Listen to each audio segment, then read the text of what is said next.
Hoje é terça, 7 de dezembro, entra no ar neste momento mais um giro de notícias. O Botafogo, como trouxe aqui no canal, analisa algumas posições: ponta, centroavante, meia e volante.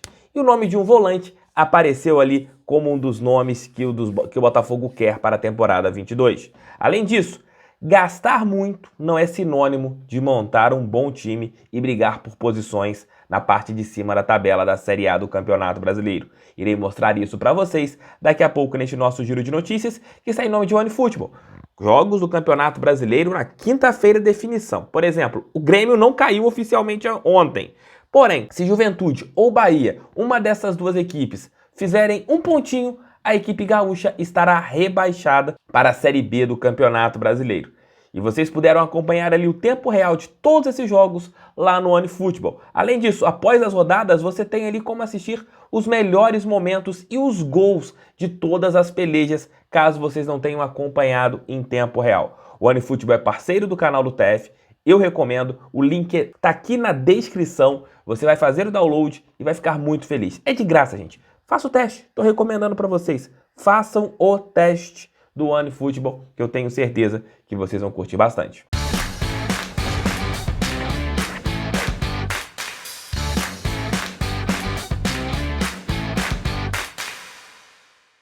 Já fortaleça com o seu like, assistam os vídeos de ontem, entrem lá no Botafogo no Coração com o Thiago Franklin, muitos conteúdos para vocês a respeito da estrela solitária de General Siberiano. No começo da noite de ontem, da madrugada de ontem, o GE.com e o Thiago Veras trouxeram a informação de que o Botafogo está interessado no volante Breno. Também conhecido como Breno Washington, o volante é um jogador com muita qualidade que jogou pouco a Série B do Campeonato Brasileiro. Só para vocês terem uma ideia aqui, segundo o site O Gol, o Breno fez na temporada 20 jogos com a equipe esmeraldina. A sua última peleja foi disputada no mês de agosto, no dia 10 de agosto, quando ele atuou 61 minutos contra a equipe do Remo. O Breno é um jogador que foi oferecido ao Botafogo há algum tempo, por ele ter atuado com o técnico Enderson Moreira na equipe esmeraldina.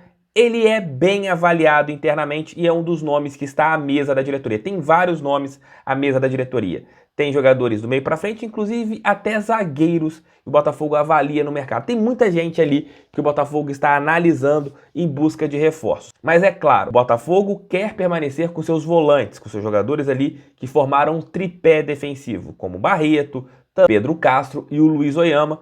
Porém, são renovações e o Botafogo tem que estudar o mercado. Tendo esses jogadores como possíveis renovações, buscaria o Breno, porque é um jogador muito interessante, jovem e seria do Alvinegro. Só para vocês terem uma ideia, ele atuou na temporada 2020 38 jogos com a camisa esmeraldina, na temporada 2019 15 e o ano passado 20 jogos. Só deu uma assistência. É um volante, mas ali de fazer um combate, um atleta que tem muita qualidade e também pode atuar como lateral direito. Ele é jovenzinho, tem 21 anos, fará 22 em setembro de 2022. É uma contratação que, na minha opinião, vale a pena. É um jogador que não chega com status de titular, mas pode ser útil dentro de um elenco. Caso essa negociação tenha um encaminhamento para uma finalização, é um jogador que pode somar demais com a camisa botafoguense. Repito, talvez neste primeiro momento não como titular. Já tem experiência de Série A, jogou uma Série A ali com 20 anos de idade, 19 para 20 anos. É um jogador que tem muito futuro.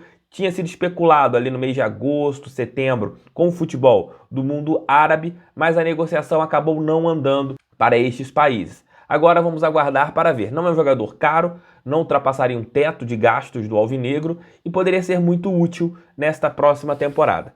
Claro, agora vão começar a aparecer os nomes. Claro, aqui no canal do TF a gente vai também trazer alguns. Nossos amigos da imprensa, lá o Veras vai trazer, o pessoal do GE, Serginho de Santana do Lance e outras páginas também vão trazer nomes, porque agora é aquela época, né? Nomes começarão a surgir ali à torta e à direita. Acompanhe aqui o canal do TF, ou a gente vai trazer informações nossas em primeira mão, ou também informações dos amigos aqui, claro, sempre dando crédito, porque o jornalismo é assim, você tem informação, tem que dar crédito de quem trouxe estes primeiros detalhes.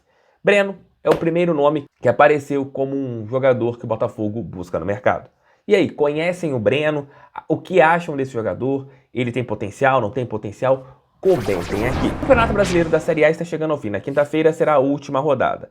E novamente, aquilo que eu sempre falo aqui no canal, falo aqui, já falei algumas vezes, nem sempre gastar muito é sinônimo de você ter posições brilhantes na tabela de classificação. Vou passar aqui para vocês as 10 primeiras folhas salariais e a gente vai analisar em que posição essas equipes estão no Campeonato Brasileiro. Vamos aqui, ó, só para vocês terem uma ideia. As principais folhas, a 10ª folha da Série A é do Fluminense. Ela está avaliada em 4,2 milhões de reais. E o tricolor das Laranjeiras está na 7ª posição. Então, tem uma folha ali, a 10ª maior folha, está na 7ª posição. Isso mostra que faz um campeonato brasileiro bem interessante. Mesmo assim, o Fluminense gasta muito com alguns atletas que não têm jogado bastante. Por exemplo, gasta muito com Ganso. O jogador ali praticamente não joga no tricolor. É um gasto exagerado da equipe das Laranjeiras. A 9ª posição é do Atlético Paranaense, que tem uma folha de 5 milhões e 100 mil reais aproximadamente, que é a folha da equipe lá do Paraná. Mesmo fazendo um campeonato brasileiro ruim, ganhou a Copa Sul-Americana e está ali na final da Copa do Brasil. Focou nas competições de mata-mata e se deu bem, está em 2 finais. O Santos é a 8ª folha da Série A do Brasileiro, gastando aproximadamente 7,3 milhões. No ano passado, esta folha era de 9 milhões de reais, então teve uma queda. E o time está ali no meio de tabela. Olha só, a 7ª folha está ali no meio para baixo da tabela. O Internacional, ano passado, tinha uma folha de 9 milhões e esse ano tem uma folha de 8,3 milhões de reais e faz o Campeonato Brasileiro ali também de meio de tabela. E tem jogadores caros ali, como por exemplo o Tyson.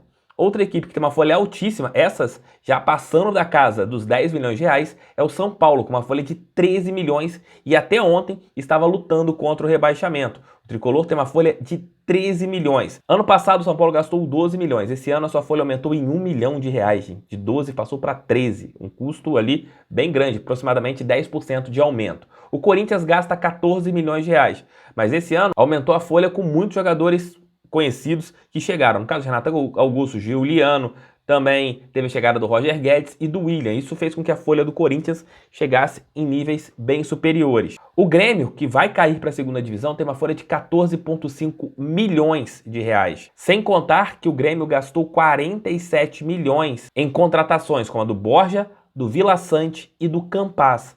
O Grêmio gastou demais e deve cair para a Série B do Campeonato Brasileiro. E a folha de 2020 para 2021 teve um aumento de 2,3 milhões de reais. O Atlético Mineiro, campeão brasileiro, gasta 16,7 milhões de reais. A folha em 2020 era de 11 milhões, então teve um aumento de mais de 5 milhões para esta temporada e valeu o título brasileiro. O Palmeiras, campeão da Libertadores, gasta 18 milhões de reais e o Flamengo, aproximadamente 24 milhões de reais. Aí vocês vão sentir falta aqui na lista de algumas equipes.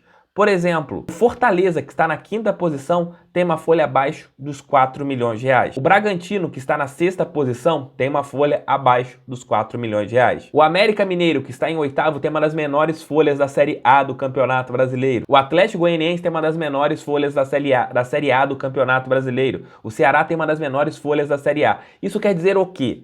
Não adianta você montar times com folhas altíssimas. Algumas coisas importam muito mais. Por exemplo, a qualidade dos reforços. Ali o esquema tático, se o time é bem ajustado, se o time é bem trabalhado. Isso funciona muito mais do que você contratar 11 jogadores estrelares que de repente não são identificados. Veja um exemplo do Botafogo em 2020. Gastou, tinha alguns jogadores de nome e o time não funcionou. Você gastar para contratar e ter um elenco caro não é sinônimo de você ter um time para brigar na parte de cima da tabela. O melhor é o quê? Você fazer avaliações, contratar jogadores que se encaixem dentro de um padrão tático, você abraçar esse padrão tático e jogar dentro das suas limitações. Se você não tem condições de contratar jogadores estrelares, você pode contratar jogadores operários que queiram honrar a sua camisa. E a gente está vendo isso no Campeonato Brasileiro. Fortaleza é um exemplo, Vojvoda e jogadores dedicados. Bragantino tem ali uma concepção de jogo e atletas que estão querendo um lugar ao sol. Você tem o América Mineiro com a mesma situação, Atlético Goianiense também, Ceará também, que brigam dentro dali da metade de cima da tabela com times operários.